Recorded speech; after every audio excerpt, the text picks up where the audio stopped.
নমস্কার বন্ধুরা, উন্নত কৃষি বাংলা ইউটিউব চ্যানেলে আমি গৌরাঙ্গ আবারও একটা নতুন ভিডিওতে সবাইকে স্বাগত। আজকে আমরা এসে উপস্থিত হয়েছি আমাদের কলকাতার বুকে। তো এখন আমরা বর্তমানে রয়েছি বারাসাতের বোয়ালঘাটায়।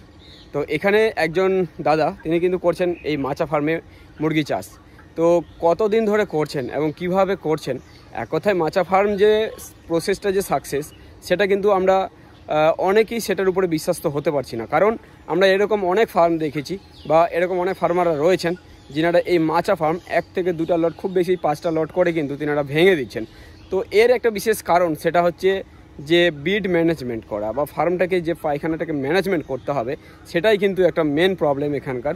তো আজকে যে ফার্মে আমরা এসেছি, সেই ফার্মে কিভাবে এটার ম্যানেজমেন্ট করা হচ্ছে সেই বিষয়টা আজকে বিস্তারিত জানবো।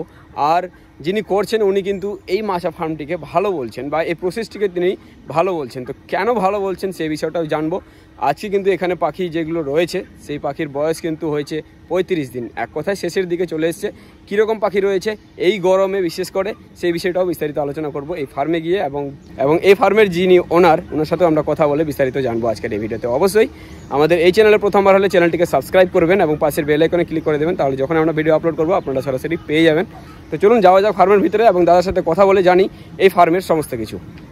তো বন্ধুরা, সবার আগে আমরা ফার্মের একটা লুক দেখে নিই বাইরের দিক থেকে। এই হচ্ছে ওনার ফার্ম। আর আমরা যেটা দেখছি যে এই ফার্ম অনেক পুরনো একটা ফার্ম। তো উপরের দিকে চালটা যেটা আমরা দেখতে পাচ্ছি পলিথিন দিয়ে করেছেন। আর এক কথায় পুরনো ফার্ম, পলিথিনটা দেখেই বোঝা যাচ্ছে যে অনেকটা পুরনো একটা ফার্ম। তো যাই হোক, ফার্মের ভিতরটা কিন্তু অনেক পরিষ্কার, সেটা আমি দেখেছি এবং আপনাদের এখন আমি দেখাতে চাই। এটা হচ্ছে ফার্মের এন্ট্রি গেট। দাদা আমাদের সাথে আছেন। তো একটু সবার আগে আমরা একটু ফার্মটিকে দেখে নিই যে কীরকম ওনার ফার্ম রয়েছে। যতটুকু দেখতে পাচ্ছি এই সাইডে রয়েছে 5 ফিট, আর এখানে 5 করে 10 ফিট রয়েছে, আর ওই সাইডে রয়েছে 5 ফিট। এরকম একটা যেরকম সবাই করে আর কি, স্বাভাবিকভাবে ইনিও ঠিক তেমনভাবেই করেছেন। আর নিচের দিকে পায়খানাগুলো ঠিক এরকমভাবে পড়ছে। এই বিষয়ে কিন্তু সমস্ত আমরা ভিডিওতে ডিসকাস করব দাদার সাথে, যে উনি কীভাবে ম্যানেজমেন্ট করছেন আর এই গরমে কীভাবে বিশেষ করে গরমে যেটা আমরা দেখতে পাচ্ছি সব কিছু ফ্যান ট্যান সাইড থেকে দেওয়া হয়েছে। ওইদিকে যেগুলো ফ্যান চলছে হয়তো আপনারা দেখতে পাচ্ছেন, আর সাইড ফ্যান এখানে দেওয়া হয়েছে। তো এইসব বিষয় নিয়ে বিস্তারিত আলোচনা করবো দাদার সাথে। তো দাদা একটু আসবেন আমাদের সামনে, এপারে যাবেন সামনে। তো দাদা কেমন আছেন? ভালো আছেন। তো সবার প্রথমে চাইবো যারা দর্শকরা দেখছেন এই ভিডিওটি, ওনাদের আপনার পরিচয় বলে দেবেন, নাম ঠিকানা বলবেন একটু। আমার নাম মোহাম্মদ আবির হোসেন। আচ্ছা। গ্রাম আন্ডুলিয়া, পোস্ট অফিস চৌহাটা, থানা হাড়োয়া, জেলা উত্তর 24 পরগনায়। আচ্ছা, তো এই ফার্মের সাথে যুক্ত হওয়া আপনার কতদিন হলো? কতদিন ধরে এই ফার্ম করে আসছেন আপনি? ফার্মের সঙ্গে আমরা অনেক দিনেরই যুক্ত আছি। তাও মোটামুটি যদি বয়সের কথা বলি তাহলে কত বছর? বয়স 35 বছর আছে আমার কাকা। আপনার কতদিন ধরে ফার্ম করছেন, মানে আপনি কতদিন ধরে? বছর 4-5 করছি। বছর 4-5 আপনি করছেন। মাচাটা 1 বছর করছি। এই মাচাতে 1 বছর। তো এই 1 বছরে এখন পর্যন্ত কয়টা লট হলো এখান থেকে নেওয়া? 5-6টা হয়েছে। 5-6টা লট করেছেন। আচ্ছা, তো এবার একটু সে বিষয়েই জানতে চাইবো যে এই মাচা ফার্মটিকে আপনি কিভাবে করেছেন, সেটআপটা একটু বলবেন। কোন দিকে কত ফিট নিয়েছেন আর কোন দিকে? 5 ফুটই আছে। সব 5 করে ফুট আছে। তার মানে এখানে আমরা যেটা দেখছি যে 4টা মাচা আছে, এক কথায় 4-5 20 ফুট দেওয়া আছে আপনার। আর ফার্মের যদি একটু লম্বা চওড়ার কথা বলি, লম্বাটা আপনার 75 ফুট। লম্বা 75 ফুট, আরে আসছে 28 ফুট। আরে 28 ফুট। আচ্ছা, এই আসা যাওয়ার রাস্তা কতটা ছেড়েছেন? 3 ফুটই বলা যায়। 3 ফুটই বলা যায়। আচ্ছা, আর হাইট কতটা করেছেন মাটি থেকে নিচে পর্যন্ত? 2.5 ফুটের একটু বেশি আছে। 2.5 ফুটের একটু বেশি আছে। আচ্ছা, এবার একটু এই এখন পর্যন্ত পাখির বয়সটা বলে দিন, কতদিন হলো? আজকে 35 দিন আছে। আজকে 35 দিন। তো 35 দিনে একটু জানতে চাইবো যে এখন পর্যন্ত এই যে প্রচণ্ড গরম, এত গরমে আপনার পাখির মর্টালিটি কেমন হলো? মর্টালিটি একটু হয় গরমের সময় তো হয়, এটা আমরা সবাই জানি। আচ্ছা, তো আপনার তাও কতটা হলো একটু জানাবেন এই গরমে? মোটামুটি আপনি ধরেন 100-200 মতো মর্টালিটি হয়েছে। তো বন্ধুরা, অনেকে হয়তো এটা মনে করেন যে মাচা ফার্ম মানে এখানে পাখি ঠান্ডা থাকবে, খুব ভালো থাকবে, তেমনটাও কিন্তু না। এখানেও হিট হয়, আর গরমে যে মর্টালিটি হয় না বলতে গেলে সেটাও কিন্তু না, এখানেও মর্টালিটি হচ্ছে, যেটা দাদার কাছে আমরা শুনে বুঝতে পারলাম। তো দাদা এই বিশেষ গরমে আপনি কিরকমভাবে এই ফার্মটিকে ম্যানেজমেন্ট করছেন, মানে ঠান্ডার হাত থেকে বাঁচার জন্য কি কি ব্যবস্থা নিচ্ছেন? গরমের হাত থেকে বাঁচা, হ্যাঁ সরি, গরমের হাত থেকে বাঁচার জন্য কি কি ব্যবস্থা নিচ্ছেন? এখন মোটামুটি আপনার এই ফ্যান তো আছেই। হ্যাঁ ফ্যান যা আমরা দেখতে পাচ্ছি, সাইড ফ্যান। যখন মুরগি যখন হিট খেয়ে যায় বেশি লাফালাফি করলে আপনার ওই ওই স্প্রেটা আছে, ওই স্প্রে। আচ্ছা স্প্রে মেশিন এখানে দেখতে পাচ্ছি। মেশিন দিয়ে একদম মিহি করে স্প্রে করে দিতে হয়, শুধু জল দিয়ে? শুধু জল দিয়ে অনলি। আচ্ছা আচ্ছা, জল দিয়ে স্প্রে করে দেন? একদিনে একবারই না, দিনে আপনার আধা ঘন্টা পর যদি হিট অনেকক্ষণ মানে রৌদ্রের তাপ অনেকক্ষণ থাকে, আধা ঘন্টা অন্তর অন্তর একবার করে স্প্রে করে দেন? স্প্রে করতে হয়। আচ্ছা, 3টে পর্যন্ত করতে হয় যদি টেম্পারেচার বেশি থাকে। ও আচ্ছা, টেম্পারেচার যদি কম থাকে একবারে যেরকম স্বাভাবিক স্প্রে করতে হয় এরকমই করা হয়। আচ্ছা, এবার আর কি কোনো ব্যবস্থা নেওয়া হচ্ছে যে জলের সাথে কিছু মিক্স করে দিলাম, যেমন গ্লুকন ডি এরকম কিছু? অবশ্যই এগুলো দেওয়া হয়। আচ্ছা, এবার একটু তাহলে পরবর্তী যেটা বিষয়, যে এই যে গরমের ব্যাপারটা তো আপনি বললেন, এবার একটু আমাদের জানান এই গরমে এমন অনেক ফার্মে আমরা গেছি যেখানে দেখেছি যে এই মাছা ফার্মে বিশেষ করে গরমের সময় অত্যাধিক বেশি সমস্যা হয়। সেই সমস্যাটা হচ্ছে পায়খানাগুলো ম্যানেজমেন্ট করা। মানে এই গরমে ড্রিঙ্কার থেকে জল ফেলবে, ড্রিঙ্কার থেকে জল ফেলে আর প্রচুর একটা বিকট একটা গন্ধের সৃষ্টি হয়। তো ড্রিঙ্কার থেকে জল ফেলার জন্য এই গামলাগুলো লাগানো আছে।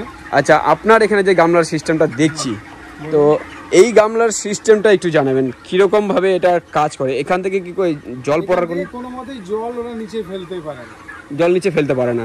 যদি পড়ে তাহলে সেটা গামলার উপরে পড়বে, গামলাতে পড়বে। আচ্ছা আচ্ছা, জল ফেলতেও পারে না। আচ্ছা, এই গামলাটা তো সরে যাবে, এটা তো হালকা। ইট লাগানো আছে। ও আচ্ছা, এটা ইট দেওয়া রয়েছে, তাহলে এটা মানে এক জায়গায় বসে থাকবে। বাহ, দারুণ সিস্টেম। তো এতে জল নিচে পড়ছে না, এবার জল নিচে না পড়লেই ওই পায়খানাটা মানে শুকনো থাকে। হ্যাঁ, পায়খানাটা শুকনো, একদম শুকনোই থাকে, ঝরঝরা থাকে। এবার ওই যে শুকনোটা থাকলে হয়তো সেটা গ্যাসটা হবে না। ও আচ্ছা, তো বন্ধুরা এটাই কিন্তু মেন কারণ।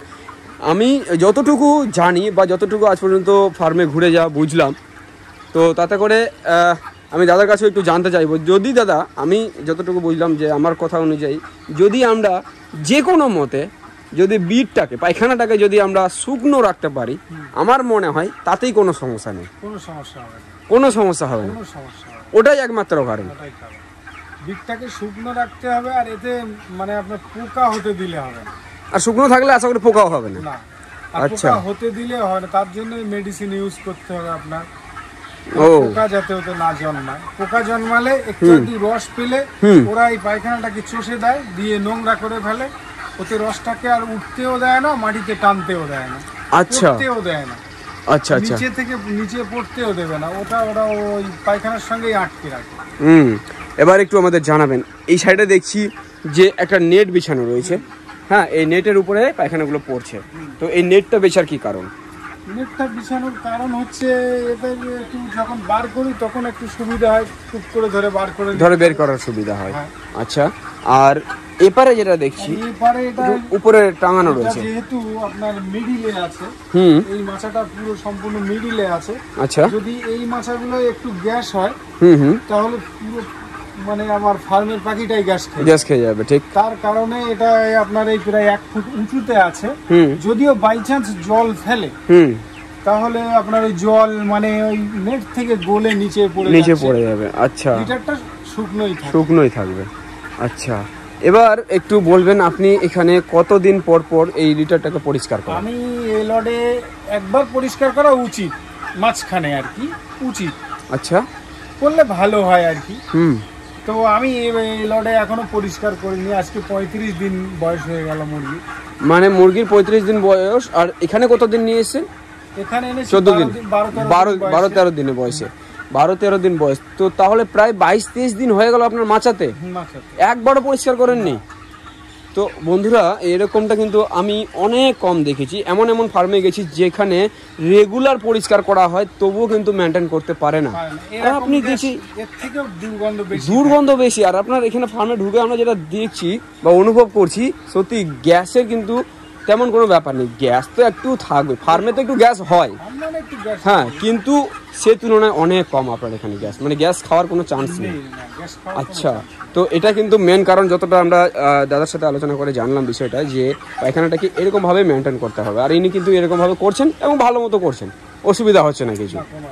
এবার একটু আমাদের লাস্ট যেটা জানতে চাইবো সেটা হচ্ছে যে মাছির খুব উপদ্রব, মাছির জন্য আপনি কি করছেন সেটা একটু। মাছির জন্য আমি একটা মাছি মারা এই দিয়ে রাখি, মরা কাটা মুরগিতেও দিয়ে রাখি, মাছি খেয়ে এমনিই তো মারা যায়। আর এদিকে ওই গামলাতেও দেওয়া থাকে সব। আচ্ছা, কি দেওয়া থাকে সেটা? ওটা আপনার ওই একটা মেডিসিন আর কি দেওয়া হয়। আচ্ছা, মেডিসিন কি একটু দেখাবেন? মেডিসিন এই একটা প্যাকেট আছে, আপনি দেখেন। আচ্ছা, এই আচ্ছা, এখানে যেটা দেখতে পাচ্ছি আমরা, ছক্কা নামে একটা মেডিসিন রয়েছে, ছক্কা ইনসেকটিসাইড। আচ্ছা, এটা তো সারের দোকানে পেয়ে যেতে পারে? হ্যাঁ, সারের দোকানে পেয়ে যাবে অ্যাভেলেবল। আচ্ছা, এগুলো সাদা মাছি মারার জন্য যেসব বিষ ব্যবহার করা হয় সেটাই কিন্তু এখানে দেখতে পাচ্ছি বন্ধুরা আমরা। তো আপনারা যদি এরকম একটা অসুবিধার মধ্যে পড়ে থাকেন যে প্রচুর মাছি হচ্ছে, তার জন্য কিন্তু এই ব্যবস্থাপনা আপনারা নিতে পারেন। শুধুমাত্র যে মাছা ফার্ম সেটা কিন্তু না, এমনি ফার্মতেও হয় মাছি, তো সেক্ষেত্রে আমরা এটাও কিন্তু দিতে পারি। অবশ্যই দেওয়া যাবে। তাহলে এটার একটু প্রয়োগটা বলবেন, কিরকম ভাবে এটা আমরা? এটা মানে আপনার ওই একটু কোনো একটা ওই মুরগিরই মাংস কেটে নিয়ে একটা ওই প্লেট মতো যেরকম দিয়ে রেখেছি। আচ্ছা আচ্ছা, ওই একটু মাংস দেওয়া আছে। আচ্ছা, এখানে প্রচুর মাছ মরে আছে? হ্যাঁ, প্রচুর মরা আছে। আচ্ছা, ওই মাংস একটু কেটে নিয়ে ওতে একটু এই জলের সঙ্গে মিশিয়ে আমি রেখেছি স্প্রেতে। আচ্ছা, একটু স্প্রে করে ওতে দিলেই মাছি ওতে গিয়ে বসলেই মারা যাবে। আচ্ছা দাদা, ওটার দাম কিরকম? 35 টাকা একটা প্যাকেট। একটা প্যাকেটে 35 টাকা? তো এরকম কত লিটার করতে পারবো আমি?